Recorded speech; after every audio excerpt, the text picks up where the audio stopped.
मार्गदर्शन कीजिए। पहले आप ये देखो कि जब आप शराब पियो, गंदे आचरण करो, जुआ खेलो, तो आपको कोई मजाक नहीं उड़ाएगा, नहीं उड़ाएगा ना, क्योंकि आप मजाक के काबिल हो, इसलिए कोई मजाक नहीं उड़ाएगा।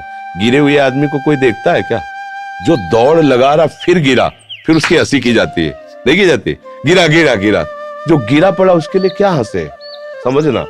अब आप हंसी योग्य नहीं हो, इसलिए वो हंसी करके आपको रोकना चाहते हैं, आपको रुकना नहीं है, आपको आगे बढ़ना है। देखो, हंसी योग्य बातें, गंदी बातें जब लोग करते हैं तब तो हंसी उड़ानी चाहिए ना। नीच आदमी शराब पीता है, मांस खाता है, व्यभिचार करता है, गंदे आचरण करता है, उसका उपहास होना चाहिए, नहीं होना चाहिए? लेकिन कभी समाज में उसका उपहास नहीं किया जाएगा। लेकिन आप कंठी बांध लो, माला जपने लगो, भगवान का नाम जपने लगो, भगवान का नाम कीर्तन करने लगो, तो लोग उपहास करने लगते हैं। उपहास करने का मतलब आपको उस मार्ग से गिराना चाहते हैं। गिरे हुए का उपहास नहीं करते लोग, तो इसका मतलब आप सही मार्ग पे चल रहे हो, तो आपको आगे बढ़ना चाहिए, उनके उपहास से नहीं रुकना चाहिए। आप हिम्मत, अगर हिम्मत नहीं रहेगी तो फिर अच्छा, गलत हो तो रुक जाना चाहिए। वास्तविक जब गलत मार्ग है, लोग अगर कह भी रहे तो रुक जाना चाहिए। प्रशंसा भी करे तो रुक जाना चाहिए, मतलब गलत हम है, वो कह रहे शाबाश चले जाओ, तो रुक जाना चाहिए। और जब हम जानते हैं सही है, हमारे ही जानने से नहीं, लाखों संतों की वचन है, शास्त्रों के वचन है, तो आप कोई भी कुछ कहे, हम नहीं, अपने मार्ग में चलते हैं। दिखावा करे ना, हम भजन इसलिए थोड़ी करते कि लोग हमको प्रणाम करें, हमें वाहवाही करें। लोगों की मति है, कोई कहेगा संत, कोई कहेगा पाखंडी, कोई कहेगा अच्छा है, कोई कहेगा हराम का खाता है। अपना उनका विचार है पर्सनल, उनके विचार में हमारा थोड़ी कोई भाव है।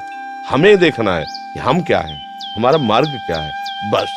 अगर हम सच्चे मार्ग पर चलते रहेंगे तो इनसे हमें मतलब नहीं है। जिन्होंने इनकी रचना की है वो खुद हमें गले लगा लेंगे, बस हमें बात इतनी सा।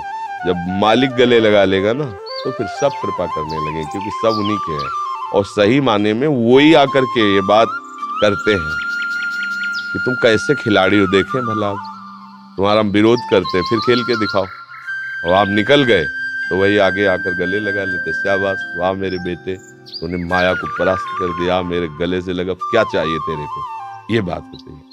देखो, प्रश्नकर्ता पढ़ाने वाला ही होता है, और कोई नहीं होता है। जैसे हम कक्षा 5 में पढ़े ना, तो 5 का जो टीचर पढ़ाया है वही प्रश्नकर्ता बनता है हमें 6 में पहुंचाने के लिए।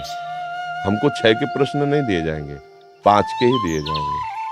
तो अब हमें समझना है कि मेरे आगे प्रश्न मेरे भगवान ही भेजेंगे।